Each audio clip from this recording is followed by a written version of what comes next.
Here's a question that for some reason almost no one asks out loud, even though the answer could completely overturn our usual view of old architecture. Why were enormous figures installed on the roofs of 19th century buildings? From the ground, they seem tiny and almost unnoticeable. Yet their creation, delivery, and hoisting cost sums comparable to the price of an entire house. At first glance, it could all be chalked up to fashion, the taste of the era, and a desire to impress. However, this version starts to crack the moment we learn that inside such figures were hidden metal rods connected to the building's structure. And in old documents, these elements were sometimes listed not as decorations, but as part of the technical equipment. Write where you're watching from and subscribe to the channel. Thank you. It only gets stranger from here, because after these figures disappeared, many buildings suddenly began to get damp, develop cracks, and deteriorate faster, as if something far more important had vanished from the roof, along with the decorative elements. There's another detail that looks particularly alarming. Old records contain cases of workers who came into contact with such statues, sustaining injuries resembling electric shocks, even though officially no such system should have existed there at that time. Too many coincidences for ordinary decor. Too much money, too much effort, too many strange traces that we've grown accustomed to ignoring. In this video, we won't limit ourselves to pretty theories and convenient explanations. We'll examine the facts, figures, documents, and details that are usually kept, from forming a single picture. And the further we go, the clearer one uncomfortable thought becomes. Perhaps above the heads of old city residents once stood not just architectural luxury, but part of a system whose purpose was later preferred to be forgotten. Look up right now. It doesn't matter if you're in an old city center or on a quiet street with historic houses. Look at the roof of the nearest 19th century building. See those figures on the cornices? Gray silhouettes against the sky. Our gaze usually slides right past them. They seem like small, almost accidental details of the facade, as if they're just patterns unworthy of attention. From the ground, they look the size of a finger, blurred spots merging with the stone.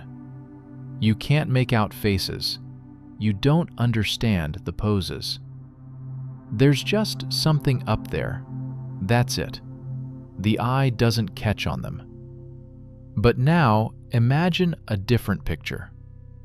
Each of these small figures weighs from 3 to 16 tons. That's the mass of a truck. They were hoisted to heights of 20-30 meters, without modern cranes. Just blocks, ropes, winches, and dozens of people pulling the load by hand. Each figure cost a separate fortune, sums comparable to the price of a house, sometimes several houses. This isn't cheap decor. This is an investment on the level of serious construction. And all of this for what you can't even properly see right now. Ask yourself a simple question. Why? Why spend enormous money, resources, time, and effort on something that turns into a barely noticeable spot from the ground? Why hoist multi-ton structures to a place where no one will appreciate them? You could say, for beauty, for status, for impression.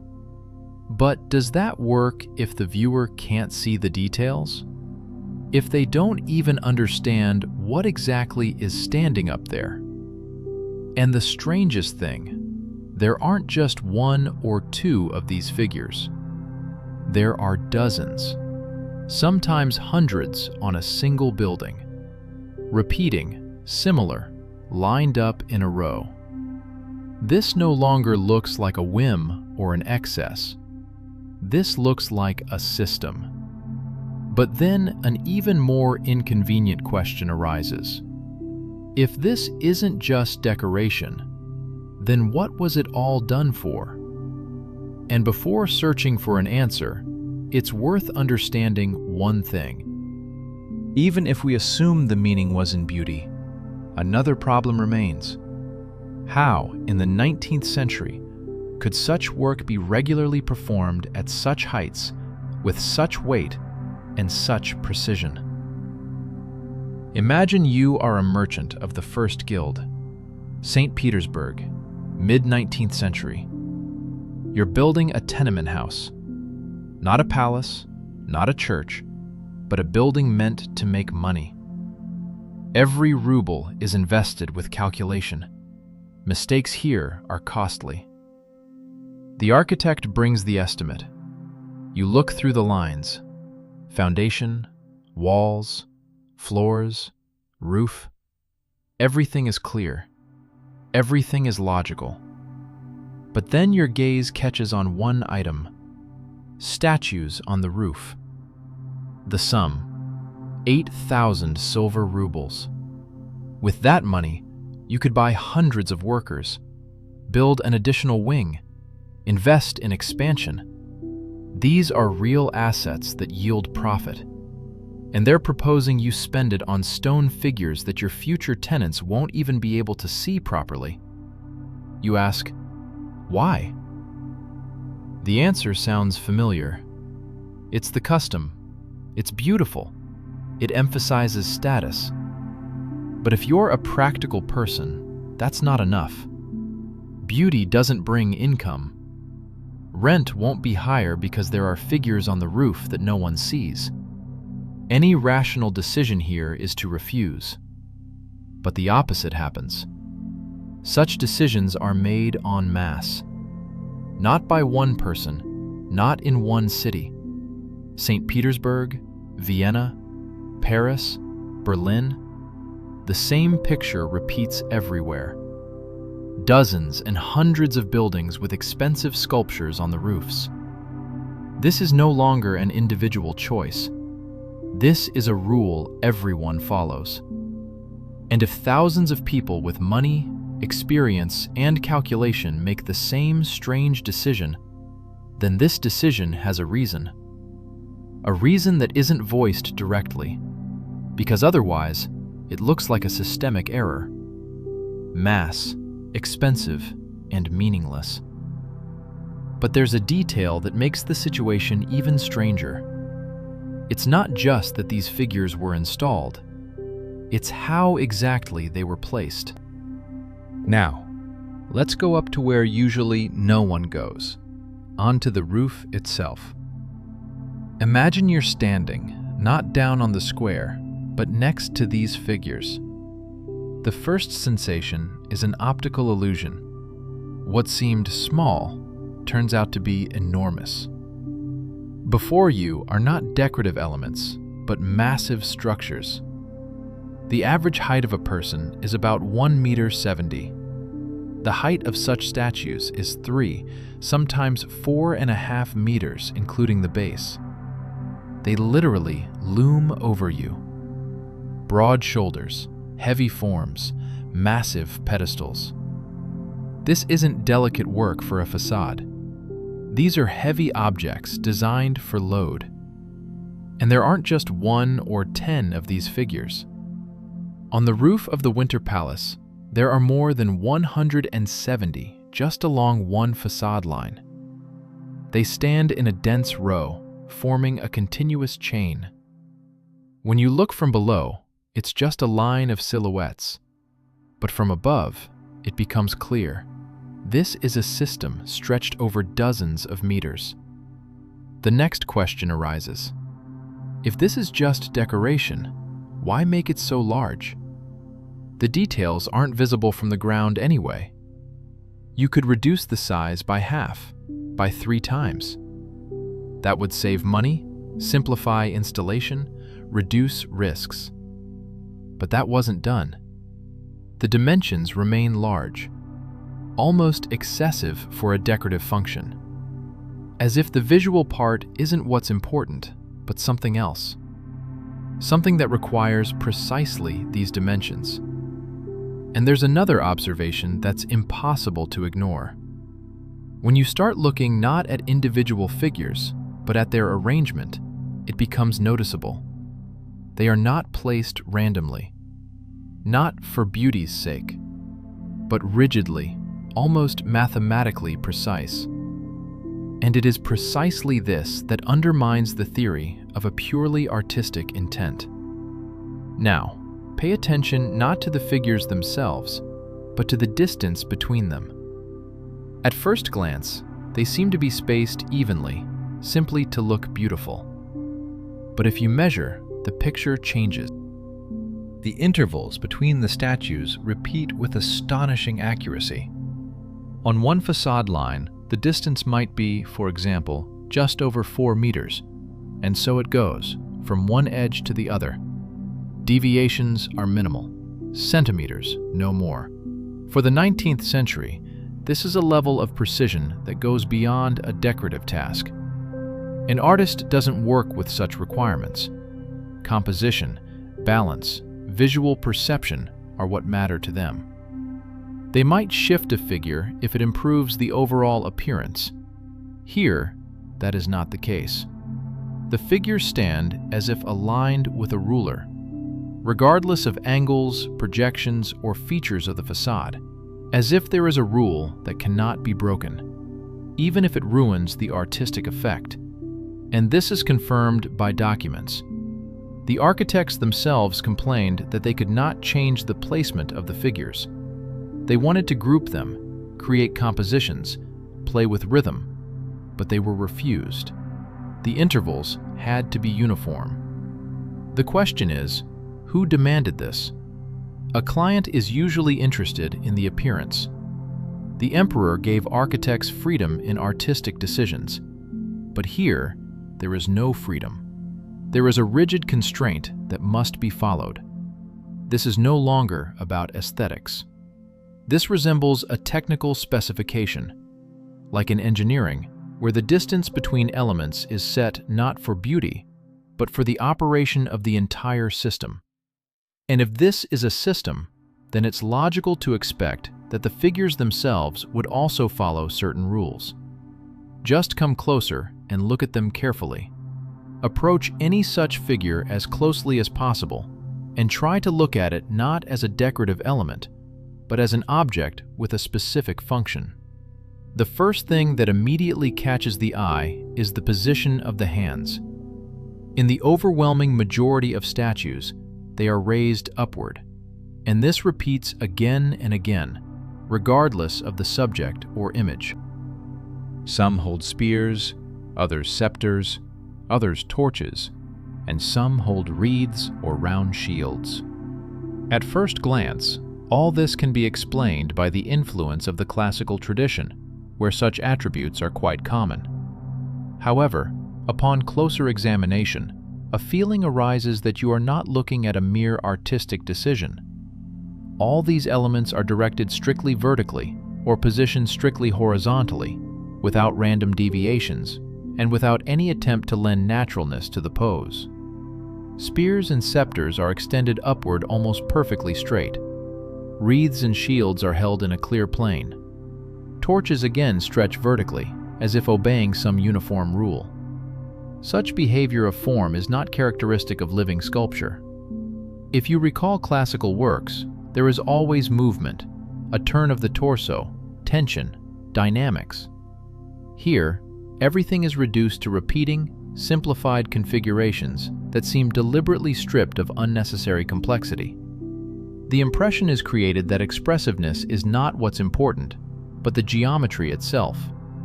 Moreover, this geometry repeats dozens of times on one building and hundreds of times in different cities. St. Petersburg, Paris, Vienna, the styles may differ, details may change, but the overall set of poses remains surprisingly stable. A raised arm, a vertical element, a round shape, and repeat. If perceived solely as art, the question inevitably arises: why do sculptors limit themselves to such a narrow set of solutions and not use the full wealth of possible poses? But if we allow that more than an artistic task lies behind this, a completely different perspective emerges. These forms too closely resemble simple and understandable constructions, where every line and every element has its purpose, rather than merely decorating the space. And at this moment, the next detail ceases to seem strange, because inside each such figure lies something that cannot be explained by aesthetics alone.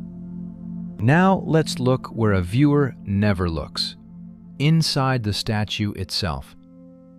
Each such figure has a metal rod running through the entire body. Officially, this is explained simply: reinforcement, structural strengthening, protection from damage. At first glance, it sounds reasonable. Stone is heavy, the load is great, so a frame is needed. But if you study the details, questions arise. This rod is not simply inserted inside for strength. It passes completely through the entire figure, from the base to the very top. It enters through the pedestal, passes through the body, and exits at the top, most often in the hand, or in that very element which is directed upward. And this no longer resembles ordinary reinforcement. For mechanical strength, there is no need to bring the metal outside or run it through the entire figure in a single channel. Local reinforcement at stress points is sufficient. But here we see a continuous line, as if continuity of connection is important, not just holding the shape. And there's more. This rod is not isolated inside the sculpture. It is connected to the metal elements of the building itself, to the roof, to the reinforcement, to the spires, to the lightning rods. The result is a single chain, where the statue is not a separate object, but part of a common system. This is precisely why documents specify not only the material of the statue, but also the diameter of this rod. Moreover, the values differ, sometimes 20 millimeters, sometimes 50. For figures of the same size, this is strange if it's only about strength. But if viewed as a conductor, everything starts to look different. Different diameter, different resistance. Different parameters, a different role in the system. And then the main question arises. If a metal channel connected to the entire building runs inside each statue, then something must be passing through it.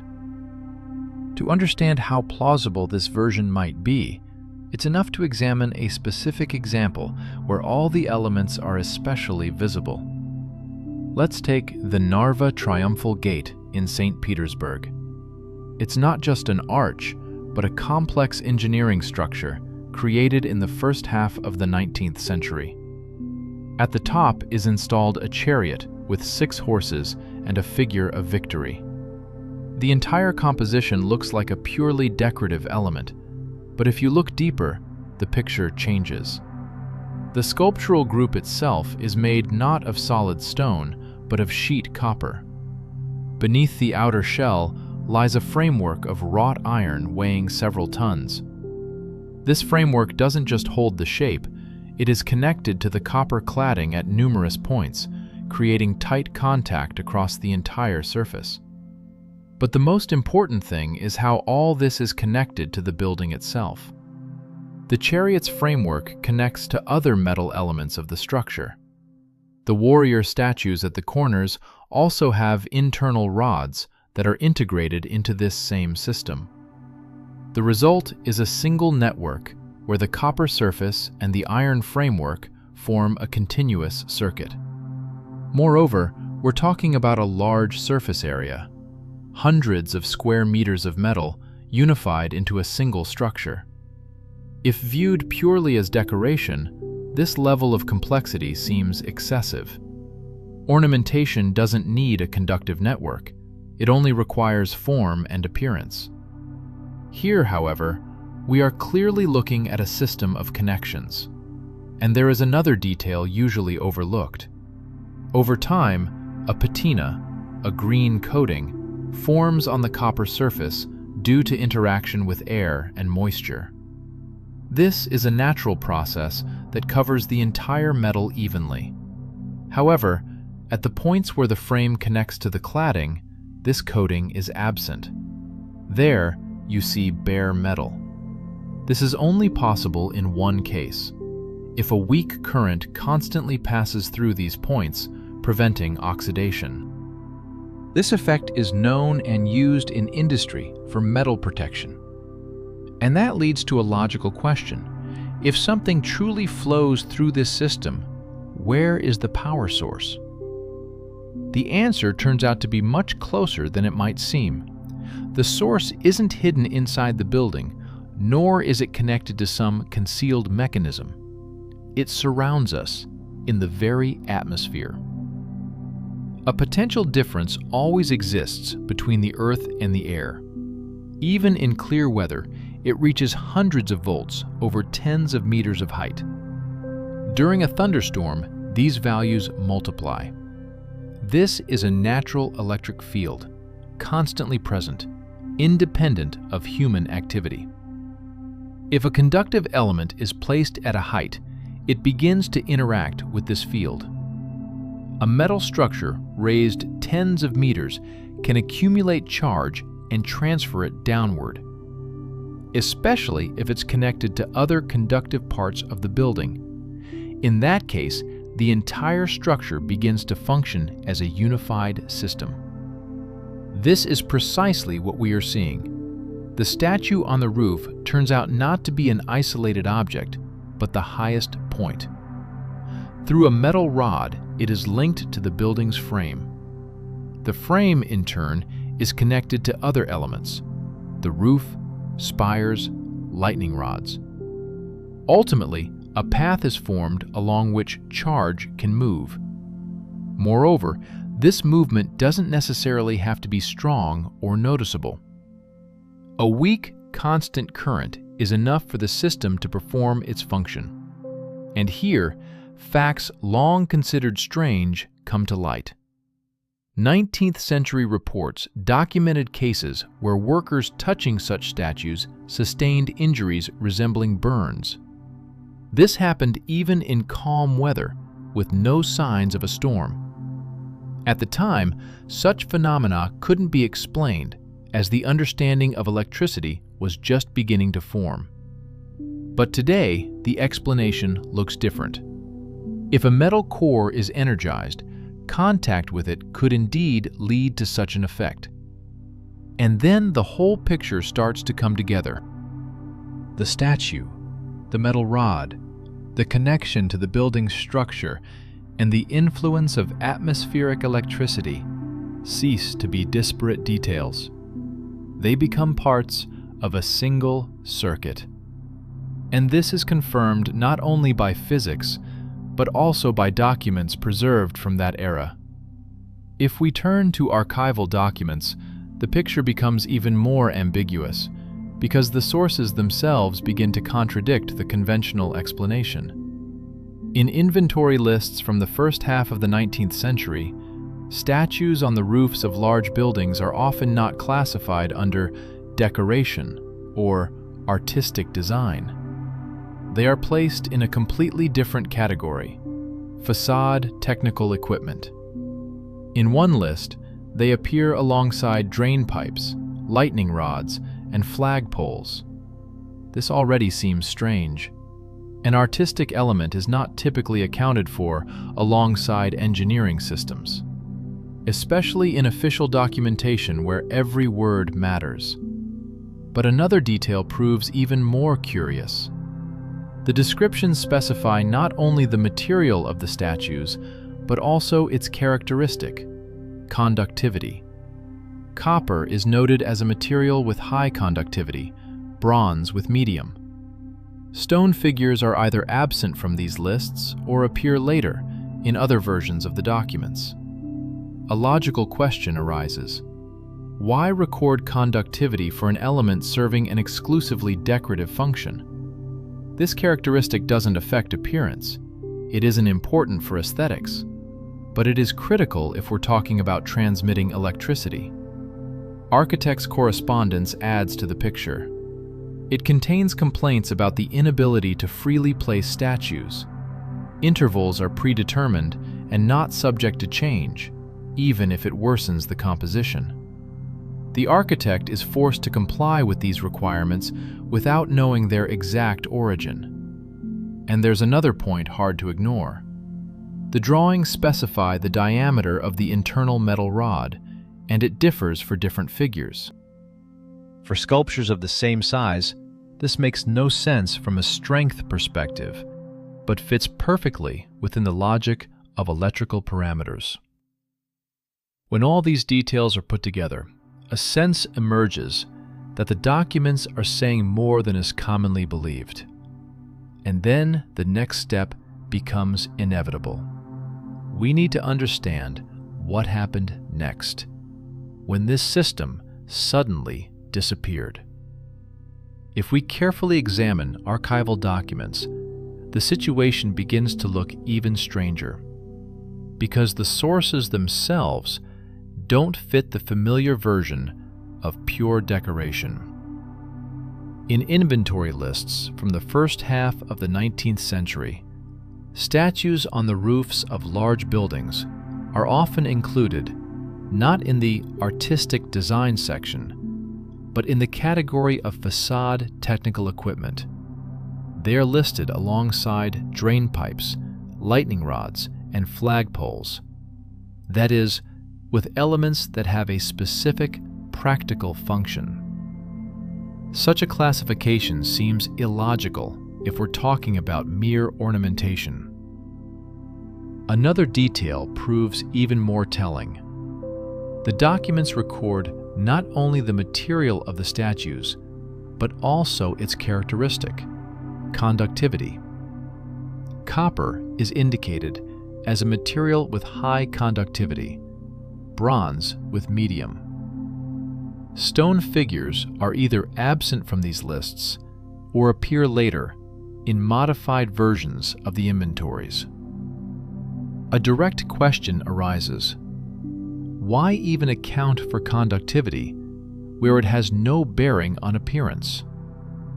This characteristic doesn't affect aesthetics in any way, but becomes critical if the object is involved in transmitting electricity.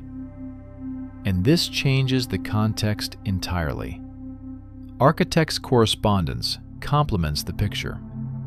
It contains complaints about rigid requirements for the placement of figures. Intervals between statues are predetermined and not subject to change, even if it worsens the composition.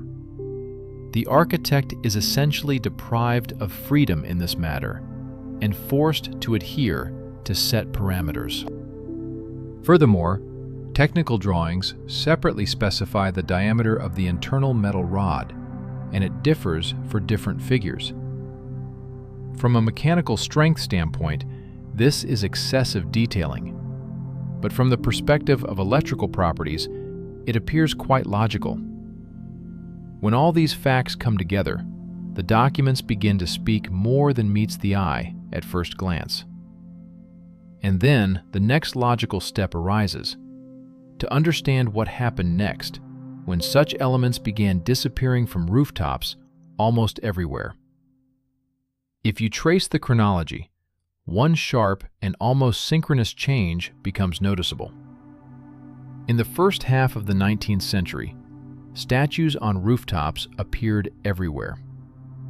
They were installed en masse in different cities and countries, regardless of specific architects. St. Petersburg, Paris, Vienna, Berlin, everywhere the same picture. Large buildings accompanied by dozens of figures integrated into the structure. But then the process abruptly stops. By the end of the century, new buildings practically cease to receive such elements. Even if the style remains classical, Even if the facade is designed in the usual manner, the roofs become empty. At most, individual decorative details, but without the former scale and regularity. This is not a gradual fading of fashion. It looks like a sharp cessation of the practice. And in time, this coincides with another process that can no longer be ignored. In the 1880s, the active implementation of electrical networks begins. The first power plants appear, along with street lighting and wiring in buildings. Cities are gradually covered by a system of wires that takes on the function of transmitting energy. And it is precisely during this period that the statues disappear. The coincidence is too precise to overlook. If buildings previously had their own system, integrated into the architecture, now an external infrastructure emerges, wired, controlled, centralized, and the need for the old elements vanishes. But then the next question arises. If the statues are no longer needed, why weren't they removed immediately?